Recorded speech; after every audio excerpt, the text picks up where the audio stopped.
for the longest time. And then I couldn't drive a car, which of course is sitting in a chair. And then my biggest thing was when I'd go upstairs and I'd look at my bed, my mindset was I dread laying down because I know when I lay down it's going to hurt so bad and I'm probably going to wake up with an injury. I'd go to bed and wake up hurt. It's like, how does this happen? But, all that being said, the body's an amazing thing. And with all the metal and all the abdominal surgeries and shoulder surgeries and all this stuff that's happened to me, the upside is, bro, I'm living a good life. I'm happy.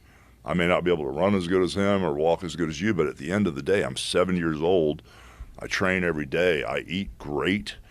I hardly ever drink any alcohol at all, and I don't take any pills anymore. Where through all those surgeries, the doctors are just banging me with these pills and different things. And the thing that stopped me, the thing that shut me down completely, where I said enough's enough, is when they hit me with the fentanyl stuff. They almost killed me with that stuff. So that's when I said, I'm done. And I didn't even know they gave it to me. But morphine and Dilaudid and none of that stuff worked on my back. I'd had so many surgeries. If I say I'm just barely moving my little finger, I just moved my leg that much, I'd just scream like a wounded animal because everything was so torqued.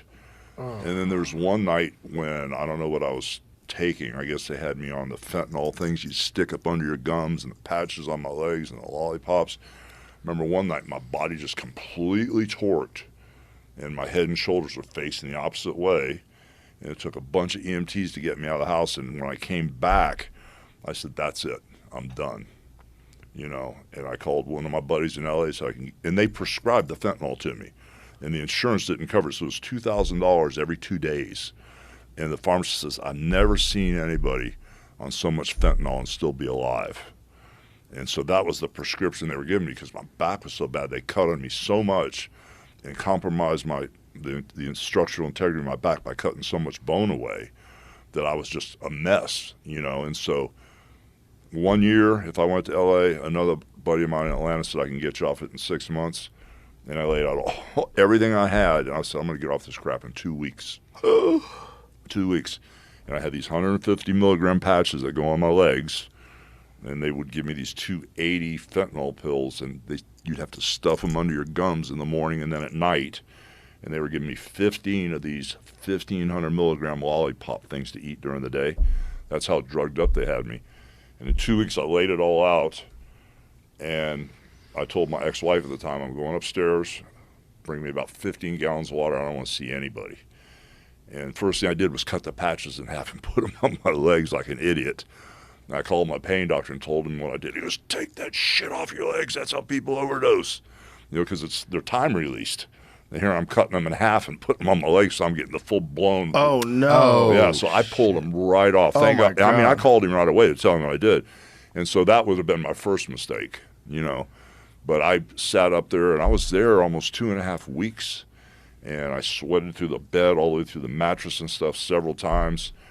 I had people come in and check on me, and I saw my ex-wife's teeth come out and talk to me. I saw a plastic squirt gun come out of her chest, and this is coming off the fentanyl. Wow. But when I came off the fentanyl, I'd lost 35 pounds. Wow. And the only other time I had it was when and I was clean, completely done.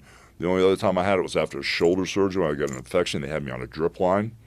And I kept telling the infectious disease doctor, I feel like my light's going out, brother. Every time I do a 2-hour drip in the morning and a 2-hour drip at night, I feel like my light's going out, like I'm slowly dying. And, the infectious disease doctor goes, well, I give this same dose to 80-year-old ladies. You need to man up. So I went, okay. I'll man up. And about day 13, I went down, and I told my housekeeper, I said, Jay, I feel like I'm going to faint. And I passed out, did the splits, balls and butt on the ground, never done the splits in my life. Hip pops out, knee replacement pops out. And when I wake up, the EMTs are sticking a needle in my arm. I'm going, what is that? And they're going, oh, we're giving you something for pain. I said, well, what is it? They go, fentanyl. I went, oh, my God. So they shot me up with fentanyl. I didn't even know it, but I didn't get back on the train again, you know what I'm saying? But since then, after having 25 surgeries in 10 years, since then, when I drink my coffee in the morning, if I'm really, really hurting, I'll eat 2 Tylenols. You know, and then later in the day, if it was to get really bad, because I need a cup of coffee about 4 in the afternoon because I'll start to nosedive. Sometimes I'll take 2 more Tylenols later in the day. Sometimes I won't, but done with it all. That's why the stuff we brought in, what I've seen with all my buddies and all my wrestlers, there's got to be a better way than these opioids and crap, you know.